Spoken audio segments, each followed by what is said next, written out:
we have any valedictorians in the room? Anybody give a valedictory address?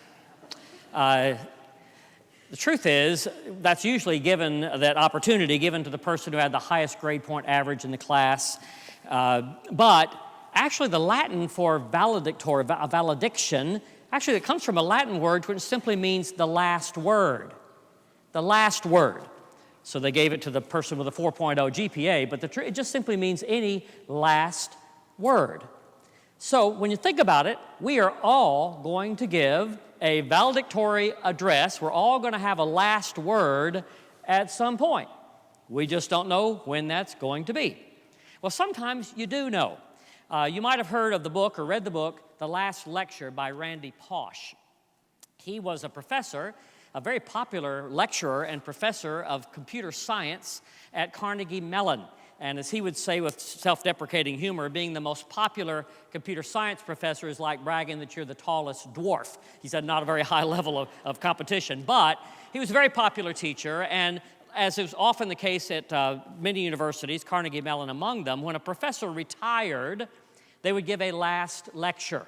So before they sailed off into the sunset and bought a condo in Southwest Florida, the last thing they would do is gather their students and their fellow colleagues, and they would say, in effect, here's the distilled wisdom of all of my years of teaching. And it was an important thing. It would be recorded a last lecture. In the case of Randy Pausch, this book is his last lecture. He was not quite 40 because he wasn't retiring in the conventional sense. He had been diagnosed with terminal pancreatic cancer. He and his wife, Jay, had 3 children, ages 6, 4, and 18 months. And you see their pictures on the screen. So his last lecture, when he had just enough strength left at the end of his life to stand at Carnegie Mellon in that lecture hall, was a collection of interesting bits of wisdom that would be the kind of thing any smart person who paid attention to their life would pull together. People matter more than things. Make sure you say, I love you and I'm sorry when you've got a chance. Challenges only teach you how much more is there in you than you thought you knew. Those kinds of things. Dream big and not only chase the dreams, but let some of the dreams make their way to you. It's that kind of wit and wisdom. But he ended his lecture saying, well, here's the trick. Here's the head fake. I didn't really write this lecture for you, my students and fellow colleagues. I wrote this lecture for my children because they're never going to know the Father. And I wanted to think of what I would have said to them had I had the whole lifetime I had hoped to say to them. It became kind of a last will and testament. Last words matter. All words matter, but last words really matter, right? So we have from our scripture text this morning the valedictory address of the Apostle Paul. This man of many words, he's written a third of the New Testament. He wouldn't have written that if he hadn't been in jail all the time, but he's writing off to these churches that he founds. He's a courageous, stubborn, evangelical man who takes the gospel from Palestine and translates it to a Greco-Roman and modern world. We're so indebted to the Apostle Paul. But at the end of the day, there's an end of the day. And he knows that it's the end. He's in a prison in Rome. And prison was not where you waited to serve out your term before release. Prison was where you waited until it's like the Green Mile. It was death row. It's where you waited until they killed you. And as a Roman citizen, he would be killed, fortunately, not by slow death, torture, crucifixion, which the Romans did for non-Romans, but as a Roman citizen, he would be granted the mercy of a quick death, beheading. So that's what he's waiting for. And he's in prison, and he writes one last letter. It is the last thing we have from his pen, the last word we have from his mouth. It's in the last book that he wrote to his young protege, Timothy, the last letter he wrote to Timothy, the last chapter of that letter, and at the end of that last chapter of that letter, it's 2 Timothy chapter 4, and it ends this way. Lean in, these are the words of a dying man. As for me, I'm already being poured out as a sacrifice, a libation. The time of my departure has come. I have fought the good fight. I have finished the race. I have kept the faith. From now on, there is reserved for me the crown of righteousness, which the Lord, the righteous judge, will give me on that day, and not only to me, but to all who have longed for his appearing. Timothy, do your best to come to me soon. Only Luke is with me. And get Mark and bring him with you, for he's useful in my ministry. And when you come, bring the cloak that I left with Carpus at Troas. And also, bring the books, the scrolls. And above all, bring the parchments. You know, at my first defense, no one even came to my support. Everyone deserted me. May it not be counted against them. And then he ends with this. Timothy, come before winter. Come before winter. Last words. You know, usually our last word for someone is just goodbye, right? Goodbye.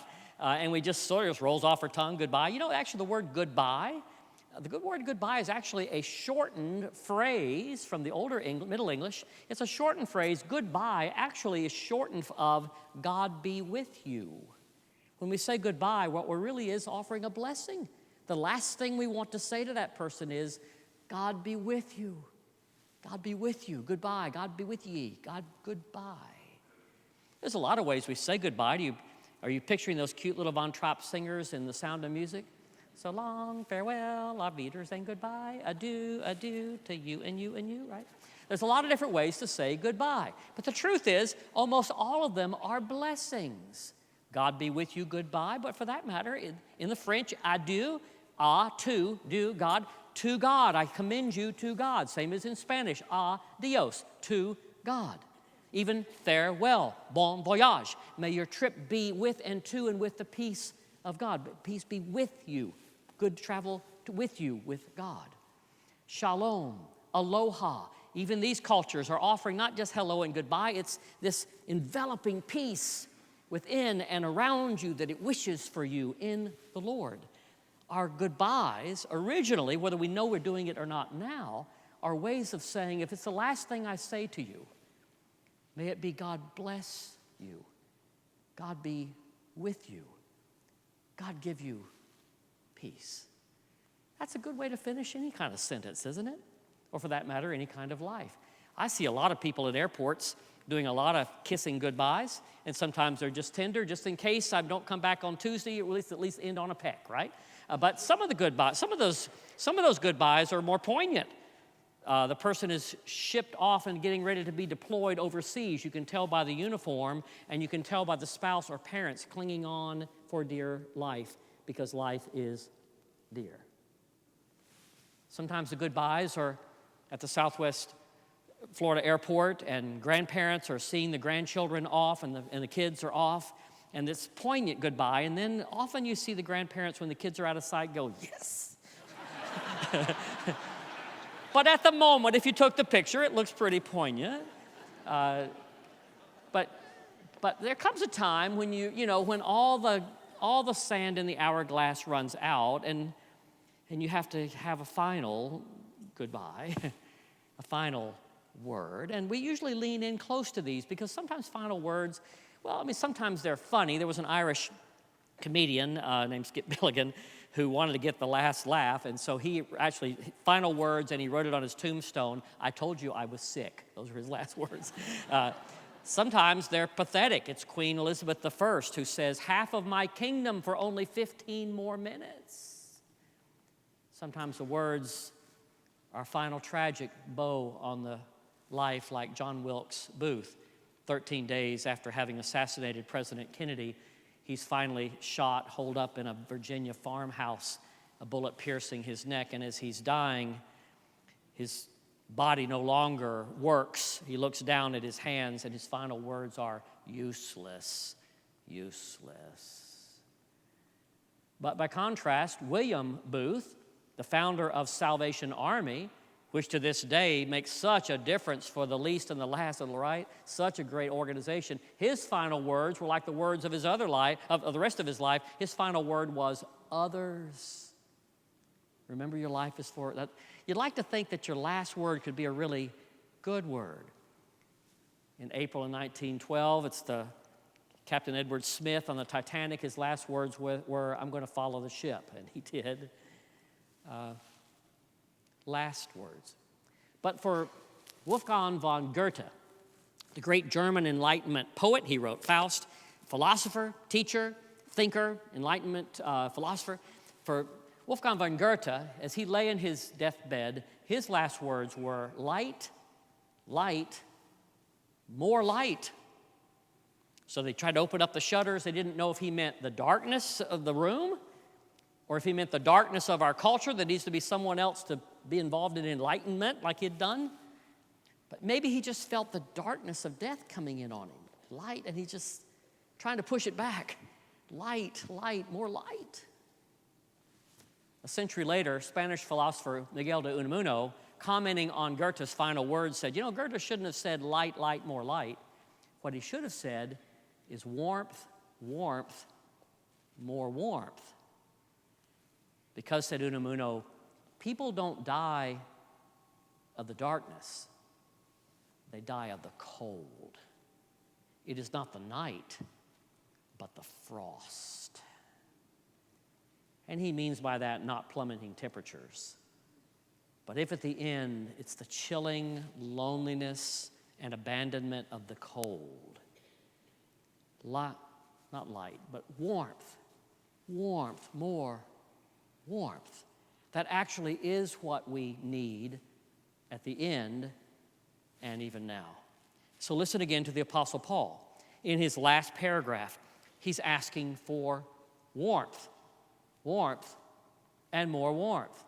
So he says, Timothy, my young protege, I've been handing this baton to you to carry the next lap. I need you to come. I'm not just writing to you. I'm asking you to come. Would you come, Timothy? And not only because Luke is here, I'm so grateful. Good to have a physician at the last. My doctor friend Luke is here, but he's my colleague in ministry too. He's just been so faithful. Luke is here with me. I'm so grateful for Luke. Timothy, I want you to come as well. And by the way, when you come, would you bring Mark? Bring Mark. He's so useful in my ministry. Well, time out. Mark? Do you remember the story about the Apostle Paul and Mark? Do you remember this story from Acts? Paul and Barnabas, the original missionaries, are being sent out on their first missionary tour. Barnabas says, I want to take my young cousin Mark with us. I think he's going to be good at this missionary stuff. Paul says, okay, let's go. And so they start planting churches and getting put in jail and all the stuff Paul happened to him. And so about halfway through the missionary journey, young Mark says, I don't know what he says, but he leaves and he goes back home. I don't know if he got tired of hearing Paul's preaching. I don't know if he got tired of being thrown in jail. I don't know if he got a stomachache or got homesick. I don't know, but for whatever reason, Mark left them, and Paul and Barnabas continued their missionary tour, came back home. Then they got ready for their second missionary tour, and Barnabas said, I want to bring Mark along with us again. I think we need to give the kid another chance. And Paul said, I'm not having anything of it. We gave the kid a chance. Life is golf, not tennis. There's no second serve, no mulligans. He's a failure. We gave him his shot, and he blew his shot. We're not bringing him along. We got no room for failures. And Barnabas, the encourager, says, no, let's give him another chance. And Paul says, no, this is the reason we worship Jesus and not Paul. This is not one of Paul's better moments. But it became so tense between Paul and Barnabas, these partners, that they broke up. And Barnabas said, well, then I'll take Mark. I'm telling you, he deserves more than being thrown away. Aren't you glad you're not remembered for your worst moment? And Paul took Silas. And the book of Acts, the camera and the microphone follows Paul and Silas, so we don't really know what happened to Barnabas and Mark as they went off their way. But now at the end, 30 years later, at the end, the last thing Paul has to say is, bring me Mark? Because he's useful in my ministry? Well, something has happened. And I don't know if it's something in Mark or if it's something in Paul. But here's the good thing.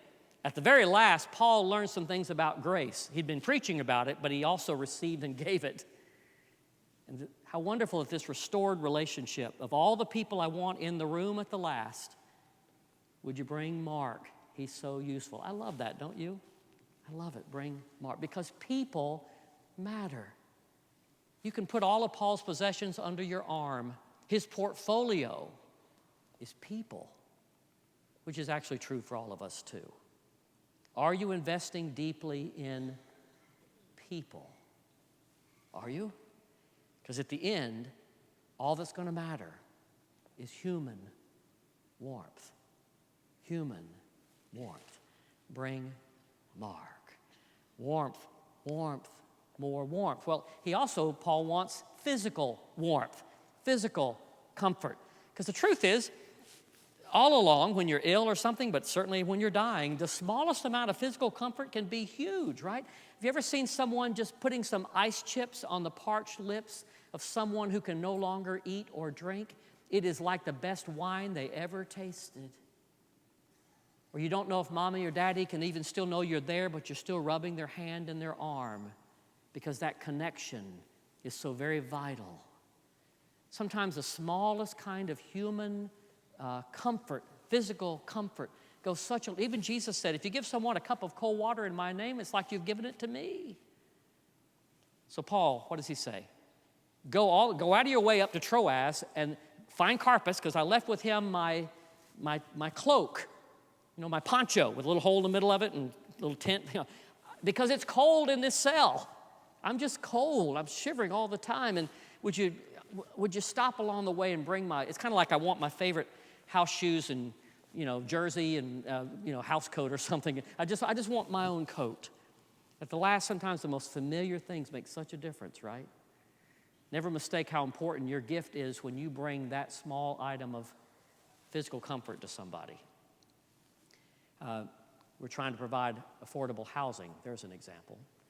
Bring my cloak. Warmth, warmth, more warmth. And finally, Paul says, I also need you to bring the scrolls.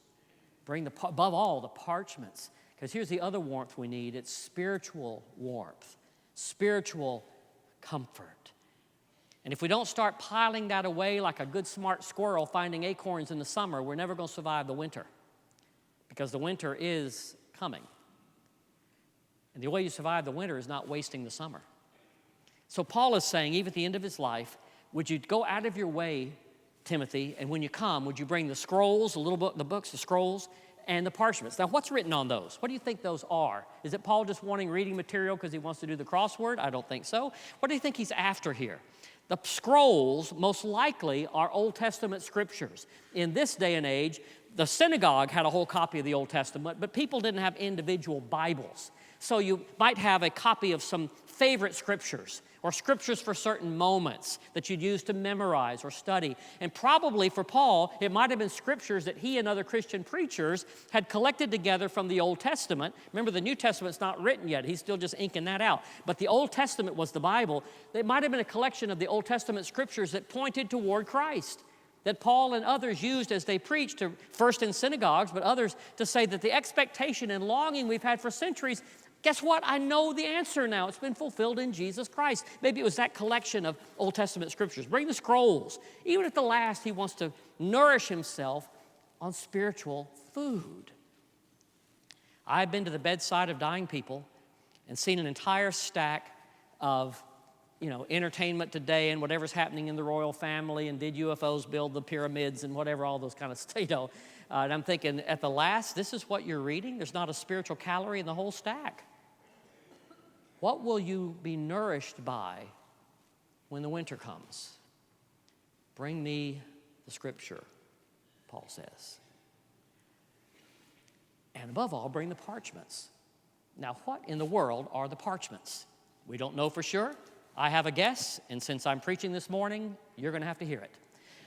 I think the parchments might have been collections of the stories about Jesus, the parables of Jesus, the sayings of Jesus. Because remember, this is before any of the Gospels were written. They will not be written for another 10 or 15 years. But I'm sure that people like Paul, who never met Jesus physically during his teaching ministry, all the other preachers like Paul had to have collections of the stories that the apostles had heard Jesus do and say. So these were probably beginning to be written down as the fodder for Christian preaching. Could it be the parchments is Paul's personal collection of the stories that he's heard from Peter and others, the stories about and by Jesus? Bring the parchments, not only for his own spiritual nurture, but guess what? Timothy, Luke is here. Bring Mark, because in this cell with the parchments, I would like to have Luke and Mark there. What about if these parchments are the beginnings of the Gospels? Well, who wrote those 4 Gospels? Do you remember their names?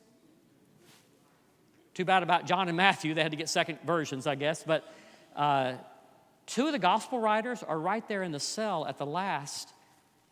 Maybe Paul was saying to Timothy, I'm handing you the mantle of leading my churches, but to you 2 guys, I'm asking you to start writing this down. How's your spiritual library building up? Warmth, and more warmth. For some of us, if we get to the end and we've wasted our summer, we're not going to survive the winter. It'll feel too cold. So what's Paul asking Timothy to do? Well, Paul is in Rome in a jail. Timothy is in Ephesus on the coast of Turkey, over 500 nautical miles away. He'd be having to come by sea primarily. And here's what he's asking him to do. I'll do this with my finger. He's asking him to sail up to Troas, get the cloak, come out below Greece, across the Ionian, around the boot of Italy, and up to Rome. I've got a very powerful finger. Not going to point it at you. But this is a long trip. It takes a long time because here's the thing. The winds blow from the northwest. So if all roads lead to Rome, all the sea routes lead away from Rome. You can easily sail from Rome to anywhere else because the wind's to your back. But when you sail to Rome, you're tacking against the wind the whole way. And so whereas it might take 2 weeks to sail from Rome to Ephesus, it takes 2 months or more to tack your way back the same route against the wind from Ephesus to Rome. So he's asking Timothy to take a long and dangerous journey, but he's saying to him, come before winter. Whatever you do, you got to come before winter, because nobody in that day, or for that matter to this day, sails the Mediterranean in the winter. Anybody been on a Mediterranean cruise? I bet it wasn't in December, right? They only start from April to October. It's just very unpredictable, and especially in the first century. Timothy, if you don't come during the summer, if you don't catch that window, it'll be next year before you get here, and I'm not going to be here. My sands are running out. You can't put this off. And friends, I think that's the message for you and me too this morning. Don't wait to do the thing you still have time to do. Come before winter. You might have heard of a group called the Beatles, little group, little mophead boys out of Liverpool in the 60s. They had 20 number 1 hits in the U.S. and the U.K. Some of their most famous hits, I just listed them alphabetically, no particular order except alphabetized. Hey Jude, I Want to Hold Your Hand, Let It Be, Yesterday. All these famous number 1 hits. Which of these do you think is the most popular of the Beatles songs? We're going to settle it right here by vote. How many think it is Hey Jude? Pretty good guess. Of all of them, it reigned the longest number of weeks at number 1. How many think it's I Want to Hold Your Hand? She loves you, yeah. All right, I know where you were as a teenager, all right. How many think it's Let It Be? The last great hit that the Beatles, how many think it is Yesterday? Okay, I guess we've settled it. It's Yesterday. And actually, by popular vote, not just yours, it is Yesterday.